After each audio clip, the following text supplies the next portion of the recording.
The camera fades in on a quiet suburban street. Birds chirp, sprinklers hum. It looks peaceful.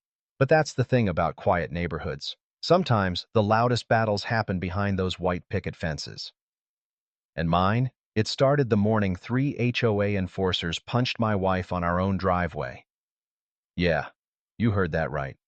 I'd spent the past 3 years trying to build a life of peace. After 12 years in the infantry, tours in Fallujah, Kandahar, and places I'd rather forget, I was done with chaos. Lena and I bought this modest corner lot house to escape noise, drama, and trouble. A little garden, fresh air, neighbors who waved and minded their own business. That's all we wanted.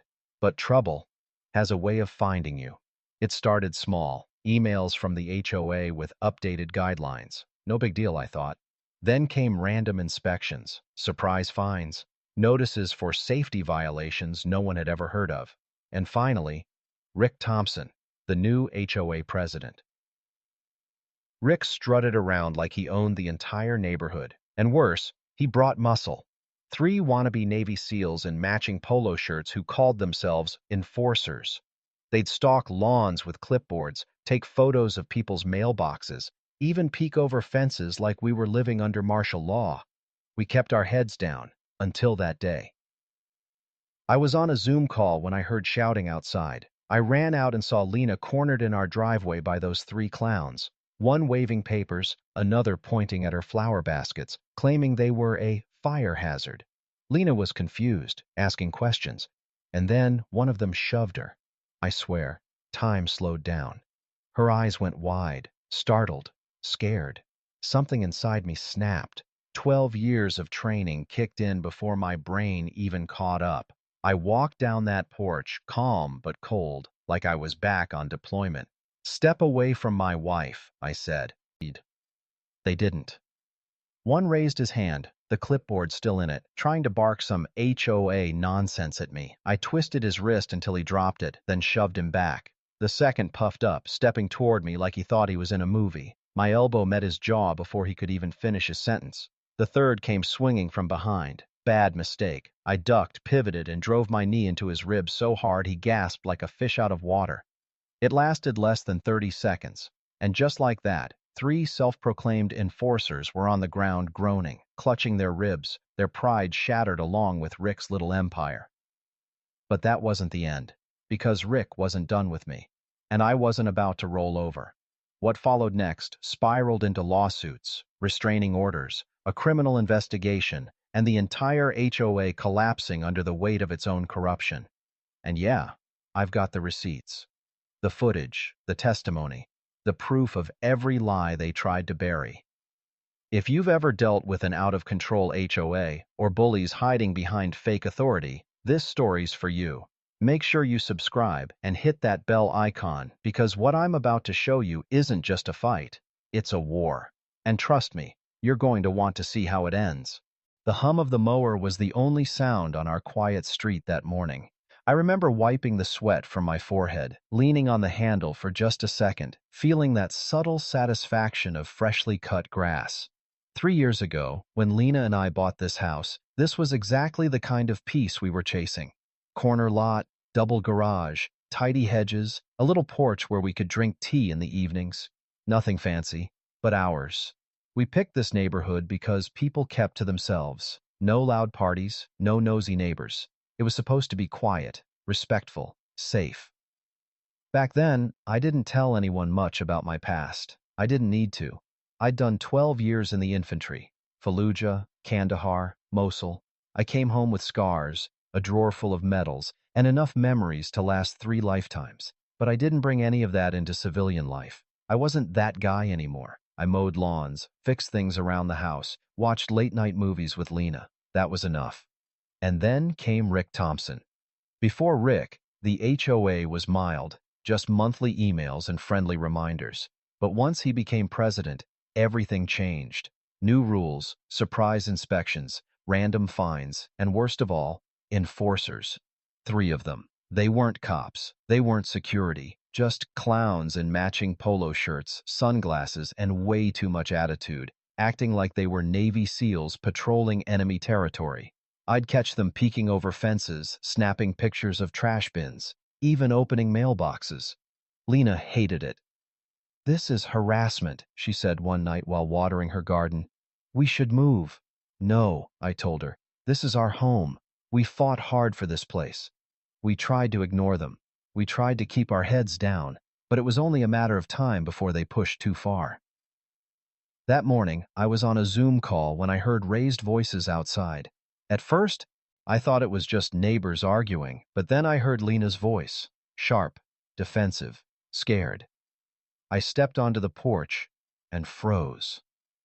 Lena stood in the driveway, backed against our car, three HOA enforcers closing in on her like wolves.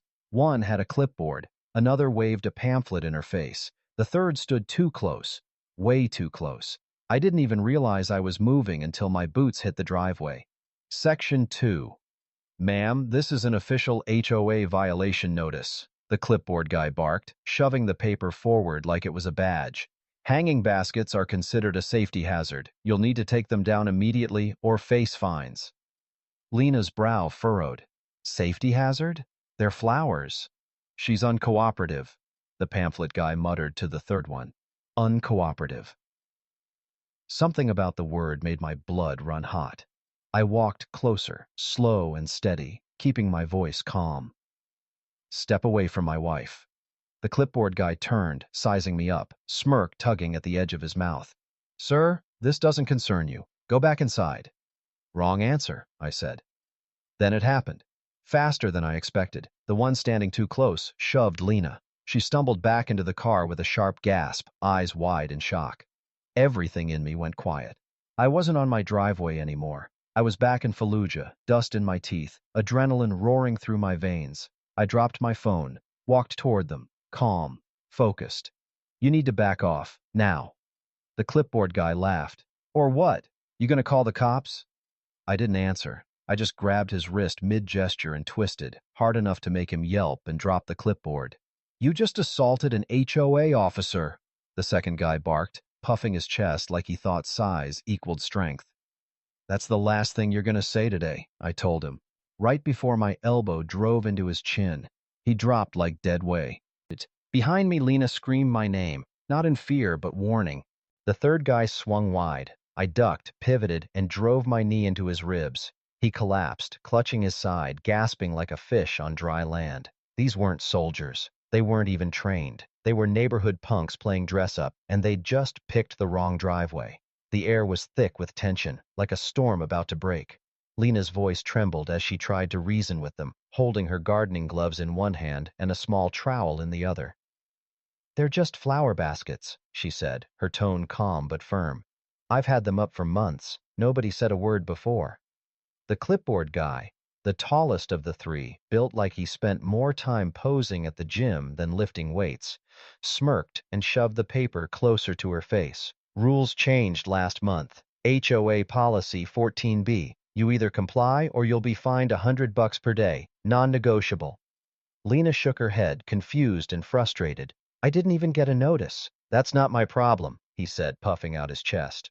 I was halfway down the porch steps now, my boots thudding softly against the wood. My voice came out low, steady, and colder than I intended. "Step away from my wife."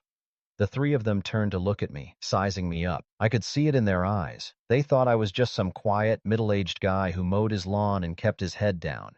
They didn't know what 12 years in the infantry does to a man. "Sir," the clipboard guy said, drawing out the word like he was talking to a child, "this doesn't concern you. HOA business. Go back inside."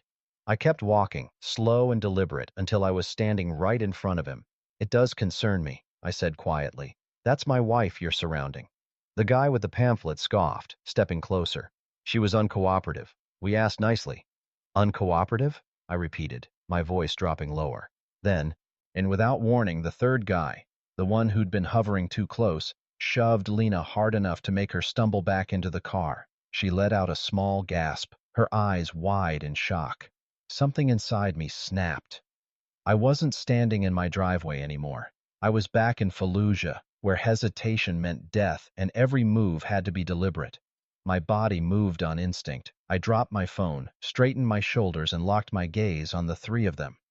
"You just made the biggest mistake of your life." I said softly. The clipboard guy laughed nervously, trying to keep up his tough act. What are you gonna do, old man? Call the cops? I didn't answer. Instead, I grabbed his wrist mid-gesture and twisted just enough to make him cry out and drop the clipboard. He wasn't laughing anymore. The pamphlet guy took a step forward, his face flushed red. You just assaulted an HOA officer, he barked, like the title gave him power. I stepped toward him, my voice calm, almost casual. That's the last thing you're saying today. Before he could react, I drove my elbow into his chin with practiced precision. His head snapped back, and he dropped like a sack of bricks. Behind me, I heard Lena shout my name, her voice sharp with warning. I turned just in time to see the third guy swinging wildly.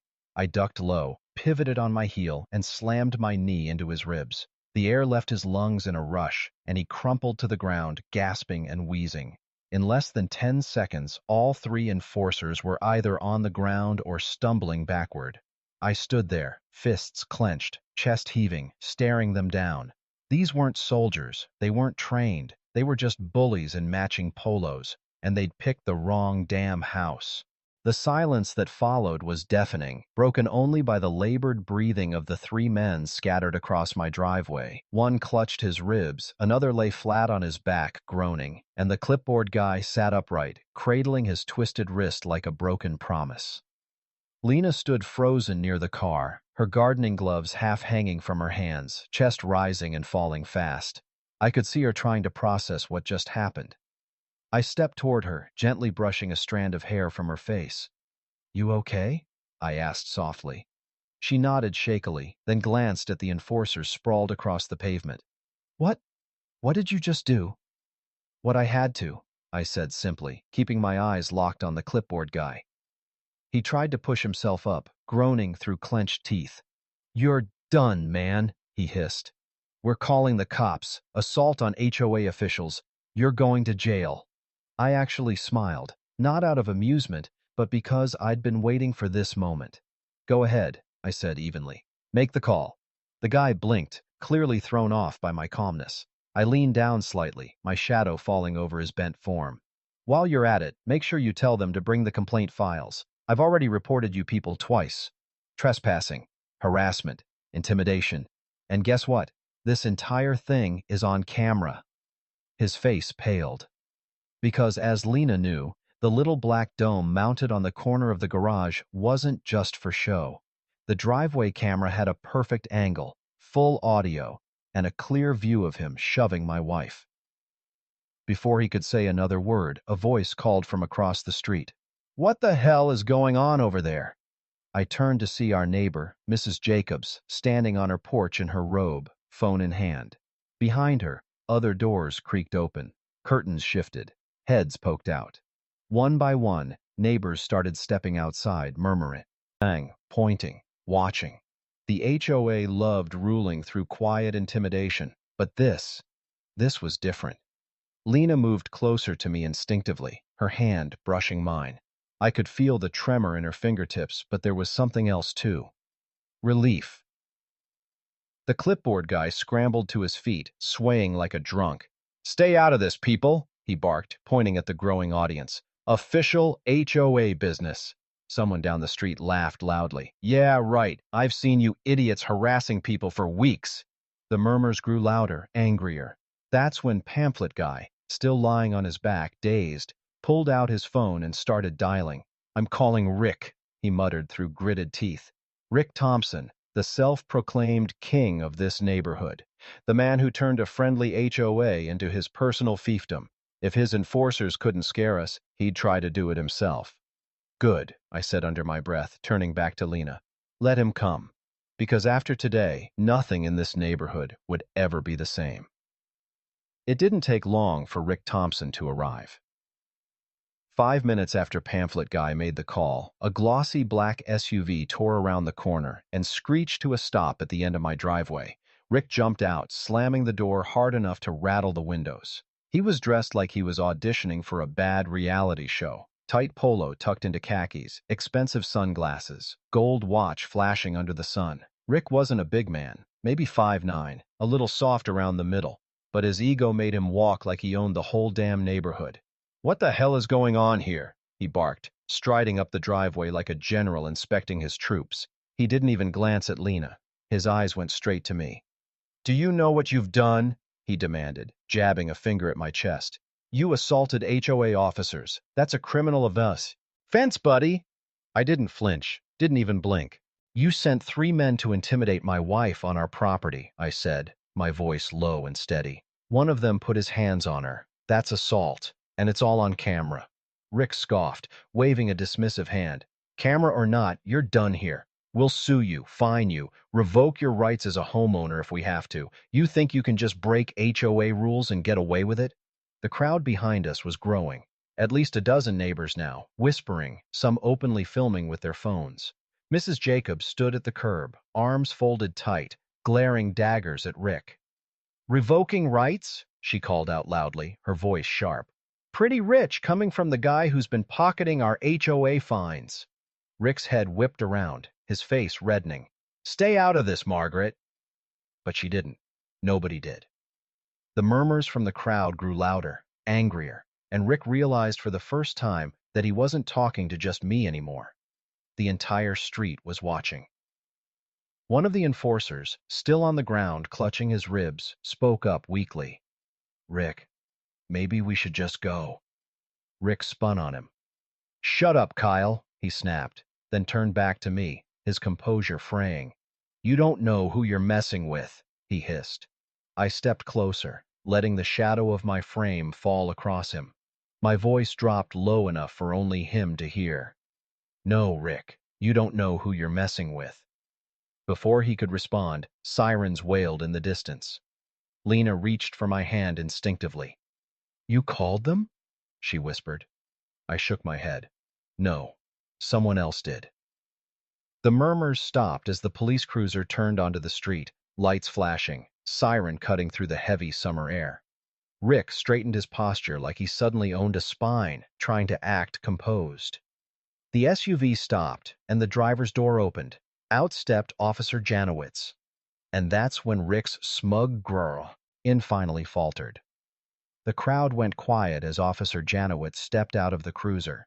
The summer heat shimmered off the hood, but the look on her face was cold steel. She adjusted her utility belt, scanning the driveway like she was assessing a battlefield. I knew that look. I'd seen it before, 12 years ago, back when she was just Private Janowitz. For a second, her eyes locked on mine, and recognition flickered. She tilted her head slightly, like she was piecing together a memory, then let out a small exhale. "Staff Sergeant Hale?" she asked softly, almost to herself. I gave her the faintest nod. "Been a while, Janowitz." The clipboard guy groaned from the ground, clutching his wrist. "Officer, arrest this man. He assaulted 3 HOA officials." Janowitz turned her gaze on him slowly, then back to me, taking in the scene. Lena standing close to my side, my phone discarded in the driveway, the 3 enforcers sprawled like they'd lost a bar fight, Rick puffed up and sweating in his too-tight polo. "All right," she said calmly, her voice carrying over the murmuring crowd. "Somebody start talking." Lena stepped forward, holding her phone. "We have video." Her voice trembled slightly, but she stood tall. "It shows everything. Them surrounding me, shoving me, threatening fines, all of it. And then my husband defended me." Janowitz took the phone without hesitation. I could see the reflection of the footage in her sunglasses as she watched. Lena backed against the car, the shove, my calm approach, the hits, everything. When the video ended, Janowitz turned back to the clipboard guy, her expression unreadable. "You put hands on a civilian on their private property," she said flatly. "That's assault." The guy opened his mouth, closed it again, and stared at the ground. Rick tried stepping in, his voice cracking with false authority. "Officer, this is a business. These men were enforcing neighborhood policy. He attacked them without provocation." Janowitz didn't even look at him. "Sir," she said, her tone clipped, "this is no longer HOA business. This is a criminal investigation." The crowd erupted in whispers. Phones rose higher, capturing every moment. Rick's smugness faltered. He opened his mouth again, but I cut him off, my voice low and deliberate. "You send men to intimidate my wife again, Rick, and I'll take this to federal." For the first time, Rick didn't have a comeback. Janowitz ordered the enforcers to stay put while backup arrived. One of them, the one who'd swung at me, sat slumped on the curb, holding his ribs and wheezing, while Pamphlet Guy muttered curses under his breath. Meanwhile, neighbors crept closer, emboldened by the sight of Rick losing control. "This isn't the first time," Mrs. Jacobs said loudly, looking straight at Janowitz. "These goons have been harassing us for months. Fake fines, trespassing, threats. Half of us have cameras full of proof." Janowitz raised an eyebrow, scanning the growing crowd. "Is that right?" Several neighbors nodded, speaking up one after another. "They barged into my backyard without permission. They threatened to tow my car for parking in my own driveway. They fined me for a bird bath." Rick's face was turning crimson, beads of sweat rolling down his temple. He tugged at his collar, eyes darting nervously between me, Janowitz, and the crowd. For the first time, I saw fear crack through his polished facade. And that's when Janowitz's radio crackled. "Backup inbound." This wasn't just about me anymore. This was about the entire neighborhood. Two more police cruisers rolled up, tires crunching against the pavement, lights flashing blue and red against the rows of manicured lawns. By now, at least 20 neighbors had gathered along the sidewalk, whispering, recording, and throwing pointed glares at Rick Thompson and his battered trio of enforcers. The first backup officer, a tall guy named Ramirez, stepped out of his cruiser, hands resting casually on his belt. "Janowitz," he called, glancing around. "What have we got here?" Janowitz gestured toward me and Lena, then at the three enforcers still nursing their injuries on the driveway. "Possible assault. We've got clear security footage showing these men harassing and shoving a resident's wife. Her husband acted in defense. Multiple witnesses confirm." Ramirez nodded, scanning the driveway before turning to Rick. "And you are?" Rick puffed up like a rooster, trying to look bigger than he was. "Rick Thompson, president of this HOA. These men were acting under my authority." Ramirez frowned. "Authority to shove people on their own property?" "They were uncooperative," Rick snapped, his voice cracking. "They refused to comply with policy." Janowitz crossed her arms, stepping closer to Rick. "Policy doesn't trump state law, Mr. Thompson. You send men to physically intimidate people. You open yourself and your organization up to civil and criminal liability." The murmurs from the crowd swelled louder, emboldened now that uniforms were on their side. "They've been terrorizing us for months," shouted Mr. Patel, the quiet accountant from two houses down. "Last week, they threatened to tow my daughter's car for parking overnight. They fined me for my garden gnome," cried Mrs. Hill, clutching her phone like a weapon. A ripple of anger moved through the crowd as more voices joined in. It wasn't just me and Lena anymore. The entire street had a bone to pick with Rick and his little empire. Rick tried to shout over them, waving his hands like he could corral their fury. "Those fines were legal. They were illegal," I cut in, my voice calm but sharp enough to slice through the noise. Rick turned on me, his face flushed red. "You shut your mouth. You're the reason this neighborhood's falling apart. People like you thinking the rules don't apply." I stepped forward, letting the shadow of my frame swallow his. "Rules apply when they're fair," I said evenly, "not when you twist them to line your pockets." For the briefest moment, something flickered in his eyes. Panic. And that's when Mrs. Jacobs struck the killing blow. "I've got receipts," she shouted, holding up a thick folder in one hand. "All the HOA fines from the past 6 months. Half of them are missing from the official reports." "Where's the money going, Rick?" The crowd erupted, phones rising higher, recording everything. Rick stammered, his hands shaking slightly. I don't know what you're talking about." Ramirez cut him off. "All right," he said firmly. "Enough yelling. Everyone calm down. Mr. Thompson, I strongly suggest you stop talking." Rick clamped his jaw shut, but his entire face glistened with sweat under the summer sun. Meanwhile, Janowitz handed Ramirez my phone, already queued up with the footage. He watched in silence, his brows knitting together as the shove played on screen, followed by my response. When the video ended, he handed the phone back to Lena, his voice even but firm. "Clear case of self-defense. You're good, sir." One of the enforcers groaned from the curb. "He broke my ribs." "You swung first," Janowitz shot back without missing a beat. The neighbors laughed, sharp, bitter, righteous. But I wasn't laughing, because watching Rick's pale face and trembling hands, I knew this was far from over. Rick Thompson wasn't the type to admit defeat. He'd come back harder, dirtier, and I'd be ready for him. The crowd started to disperse after the officers collected statements, but the energy on the street was different now. Heavier, charged, like everyone knew this wasn't over. Lena clutched my arm as we walked back up the porch steps, her fingers trembling slightly. "I can't believe that just happened," she whispered. Gee, glancing back at the enforcers still sitting on the curb under police watch. I pulled her close, resting my chin lightly against her temple. "It's over for today," I said softly. "But Rick's not going to let this slide, not after being humiliated like that." As if on cue, I caught Rick across the street, standing by his SUV, talking furiously into his phone. His back was rigid, his hands slicing the air in frustration. The sunglasses were off now, his face pale but tight with barely restrained anger. He glanced up, caught me watching, and for just a second his mask slipped. His eyes were cold, calculating, dangerous. "Don't," Lena murmured, tugging at my hand. "Not now." I nodded, but I filed that look away. Rick Thompson wasn't done. That night, I sat on the porch, the warm summer air buzzing with crickets and distant traffic, nursing a mug of black coffee. Lena had gone inside to call her sister, but I needed the quiet to think. We'd won the first skirmish, sure, but Rick still had power, official power. He controlled the HOA board, the fines, the bylaws, and men like him didn't fight fair. I thought back to Fallujah, to the quiet before ambushes. The memory of that same restless tension sat heavy in my chest. Around 9 p.m., my phone buzzed. A text from Mrs. Jacobs. "We're meeting tomorrow night, my place, 7 p.m. Everyone's coming. You should too." I typed back a quick, "I'll be there." The next day, I noticed changes immediately. The 3 enforcers were gone, but their replacements showed up by noon. 2 younger guys, clean cut, driving a black sedan with tinted windows. They cruised slowly past my house twice, windows rolled down just enough for me to see the glint of sunglasses.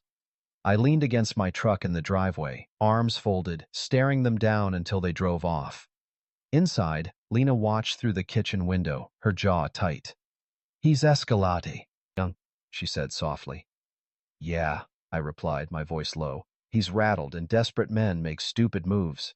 By the time I got to Mrs. Jacobs' place that evening, nearly half the neighborhood had crammed into her living room. Folding chairs lined the walls, couches overflowed, and a makeshift snack table was buried under plates of cookies and bottled water.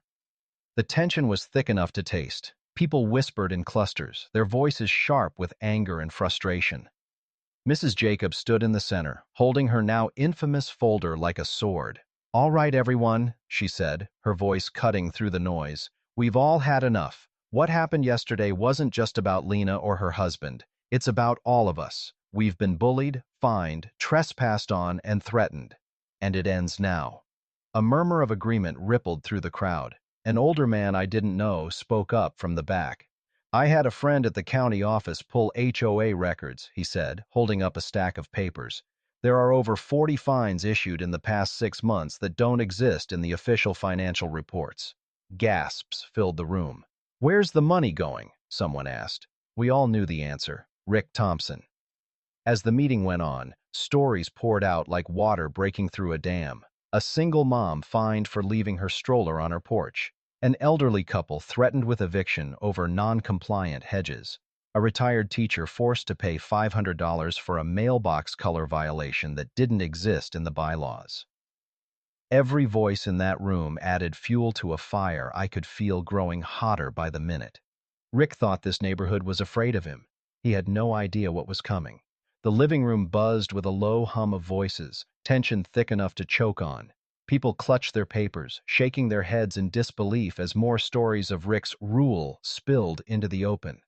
Lena stood near Mrs. Jacobs, listening closely, her arms crossed. I could see the way her jaw tightened every time another neighbor shared their story. She wasn't just angry anymore. She was determined.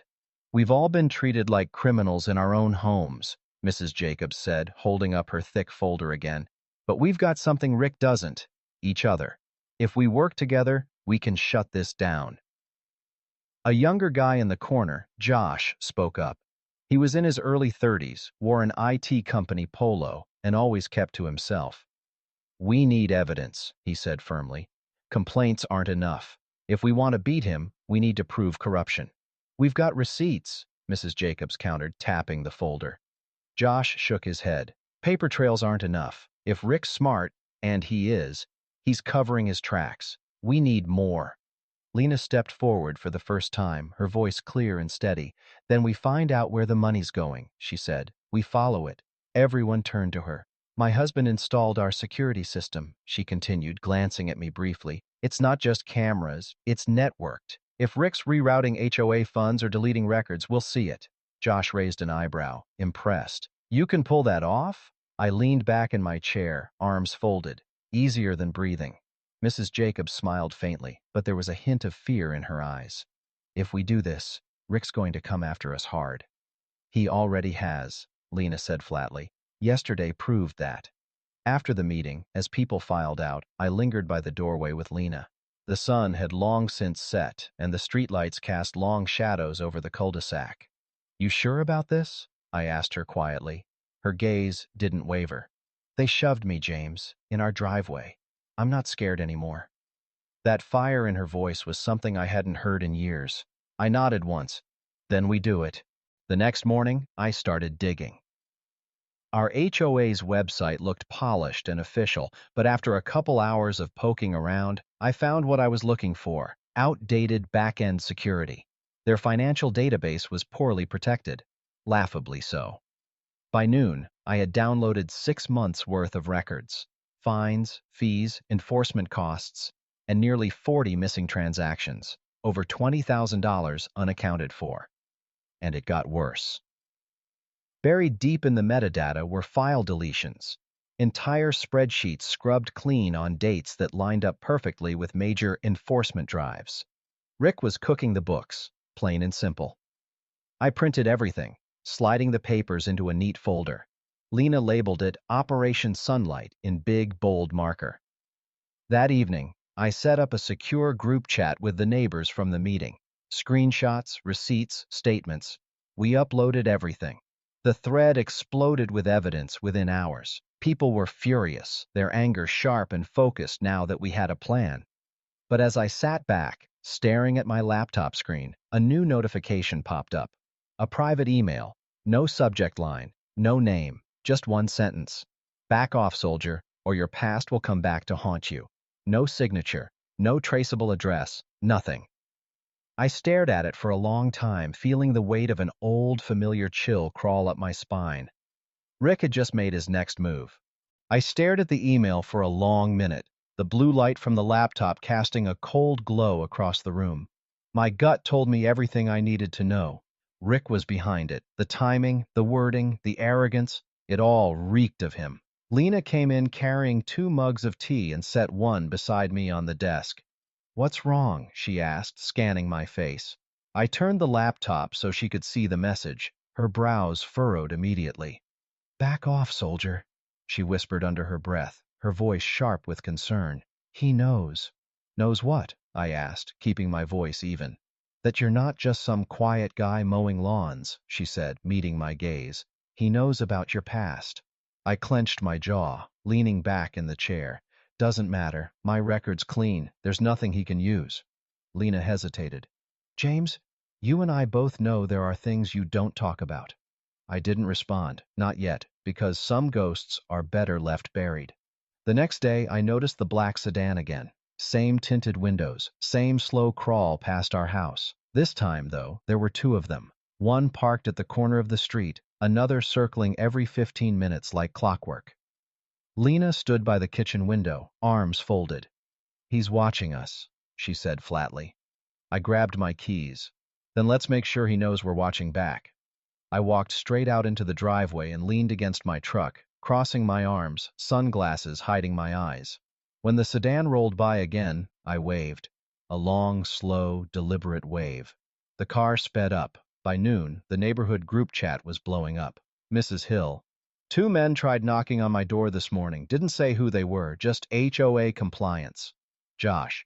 Same here. I checked my camera footage. They're not HOA, no badges, no names. Mr. Patel. They were outside my garage, taking pictures of my car. When I came out, they left. Rick had changed tactics. He wasn't just relying on fines or intimidation anymore. He was escalating, using fear. I typed into the chat, me, document everything, save all footage, no confrontations unless they trespass, let them hang themselves. That night, Lena and I were sitting on the porch, sipping tea under the buzzing glow of the street lamp, when Mrs. Jacobs came marching up the walkway, folder in hand. "You need to see this," she said breathlessly, flipping the folder open. Inside were official HOA documents, meeting notes, signed approvals, payment authorizations, but every signature approving enforcement costs was forged. Rick had been falsifying documents to siphon money straight out of HOA funds. "This isn't just harassment anymore," Mrs. Jacobs whispered. "This is fraud." Before I could respond, the sound of screeching tires tore through the calm evening air. A car sped past our house, music blasting, someone leaning out the window yelling, "Mind your business, old man!" Lena flinched, her tea sloshing onto the porch steps. I watched the taillights disappear into the dark and took a slow breath. Rick wasn't just scared anymore. He was getting sloppy, which made him dangerous. Later that night, as I was locking up the house, I caught movement by the hedges. A silhouette crouched low, camera glinting faintly in the moonlight. I stepped outside quietly, boots crunching against the gravel. The figure froze when they realized I'd spotted them. Then they bolted. I sprinted after them without thinking, vaulting over the hedges and tearing down the side street. Whoever they were fast, but not faster than me. I caught up just as they reached a parked car and grabbed the back of their shirt, yanking them to the ground. "Who sent you?" I growled, pinning them with my knee. I just work for the HOA," the kid stammered. Barha, really 20 years old, hands trembling. "Bull," I spat. "Rick's paying you cash, isn't he?" The kid hesitated, then nodded. "He wanted pictures," the kid said quickly. "Proof. Anything to make you look bad. He said he's gonna ruin you." I let him go and stepped back. The kid scrambled to his feet and ran off, disappearing into the shadows. I stood there for a moment, breathing hard, staring at the empty street. Rick was done playing by the rules, which meant neither was I. The next morning, I woke up to the sound of Lena pacing the living room. She had the blinds half open, peeking out at the street. Her phone was in her hand, screen glowing with messages from the neighborhood group chat. "You need to see this," she said, handing me the phone. Someone had leaked a screenshot of an HOA incident report. According to Rick, I was being accused of unprovoked violence, property damage, and threatening HOA officers with a weapon. It was all lies. The group chat exploded with reactions. Josh: "Weapon? I was there. He didn't have a damn weapon." Mrs. Hill: "Rick's lost it. I'm done paying my HOA dues." Mr. Patel: "I'm calling the county. This is fraud." Rick had made his final move: smear me, frame me, and force me out. But he underestimated two things: my patience and my connections. I picked up my phone and made a call I hadn't made in years. "Janowitz," I said when she answered. "Time to shut this down." An hour later, 2 squad cars rolled into the neighborhood. Officer Janowitz led the charge, calm but deadly serious. She marched straight up to Rick's pristine, perfectly trimmed lawn where he stood, arms crossed, surrounded by his so-called enforcers. "You again," Rick sneered. "Here to protect your war buddy?" Janowitz ignored him and handed him a folder.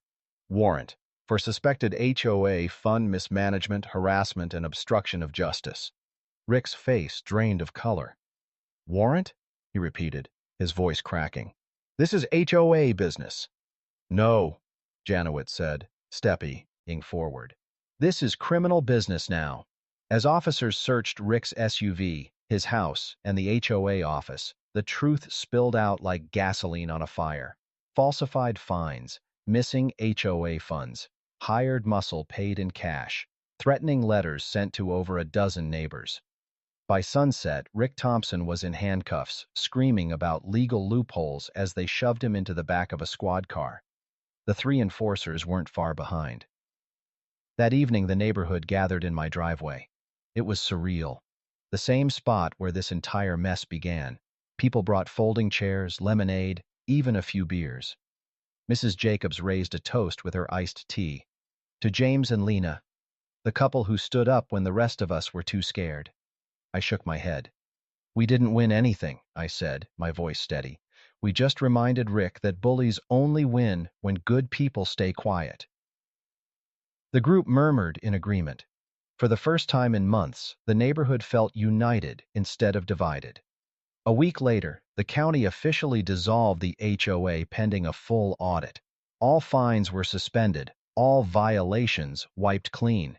People were free to repaint their mailboxes, plant flowers, hang wind chimes, and live without harassment. Rick, meanwhile, was facing multiple felony charges. As for Lena and me, we spent that Saturday morning in the garden. The air smelled of fresh soil and jasmine, and for the first time in a long while, it felt like home again. Lena knelt beside the flower bed, pulling weeds with her gloves. "You didn't even break a sweat," she teased, echoing her words from that night weeks ago. I smiled, sipping my coffee. "I told you," I said. "I may mow lawns now, but when it comes to protecting you, I'm still that guy." She leaned against me, resting her head on my shoulder. For a long moment, we just sat there in silence, listening to birds and distant laughter from neighbors finally enjoying their freedom. The war was over. This time, peace wasn't just something I wanted, it was something I'd earned.